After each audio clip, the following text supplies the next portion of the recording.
Bereketli bir coğrafyada yerleşen Türkmenler, Irak'ın kuzeybatısından güneydoğusuna uzanan kuşak üzerinde yaşamaktadırlar. 1000 yıldan beri bu bölgeyi yurt edinen Türkmen toplumunun yaşadığı saha, 10.000 yıllık geçmişiyle zengin bir uygarlığa da beşiklik etmiştir.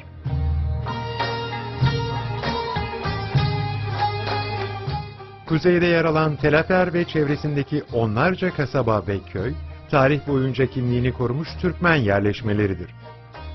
Kentin kalesi de bu yöredeki tarihi kimliğe tanıklık eden kültürel varlığıyla göğe yükselmiştir. Musul ve çevresindeki yerleşim merkezleri, Türkmen Zengiler Hanedanı'nın kurduğu Atabeyler Devleti ile bölgeye 1127'den 1233 yılına kadar egemen olmuştur. Bu dönemde Musul, dünyada yankı uyandıran bir uygarlığın yönetim merkezi haline geldi. Irak'ta 1144-1233 yılları arasında kurulan diğer bir egemen devletse, Beyti'in de hanedanına mensup Erbil Atebeyliğidir.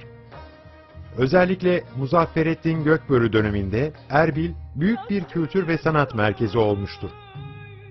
Erbil, Hazreti Peygamber'in kutlu doğumunun yıl dönümlerinde bir hafta süren mevlid törenlerinin düzenlendiği merkez olmuş ve bu gelenek bütün İslam dünyasına yayılmıştır.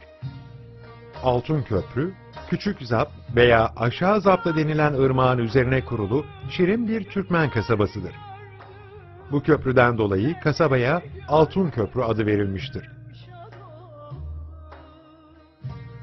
Kerkük, Irak'ta yaşayan Türkmenlerin en büyük kültür merkezidir.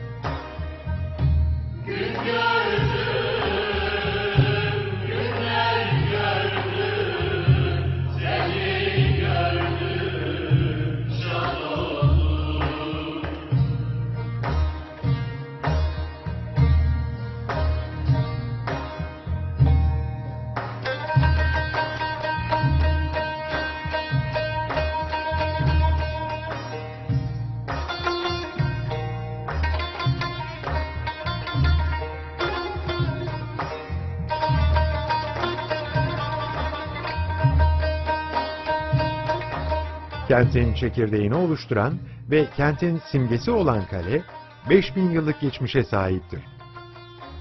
Burada 14. yüzyıla tarihlenen Danyal Peygamber Camisi, Ulu Cami ve Gökkümbet en önemli anıtlar olarak ilgi çekerler. Kerkük'te Aziziye Kışlası da olarak bilinen Kerkük Kışlası, Osmanlı döneminde inşa edilmiş önemli bir yapıdır.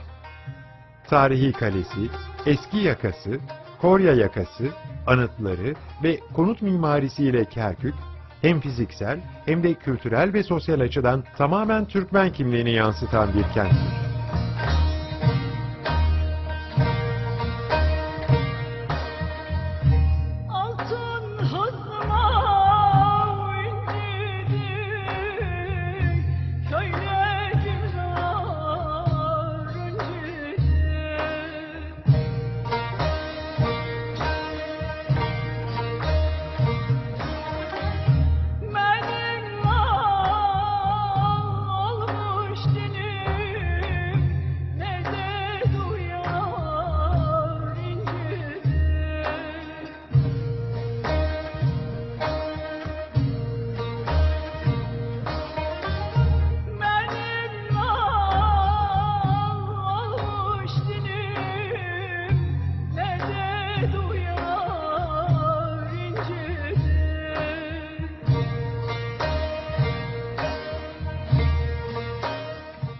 Kerkük'ün içi gibi yöresindeki yerleşim birimleri de Türkmen rengine sahiptir. Kümbetler, Yayçı, Tokmaklı, Türkalan, Çardağlı, Leyla,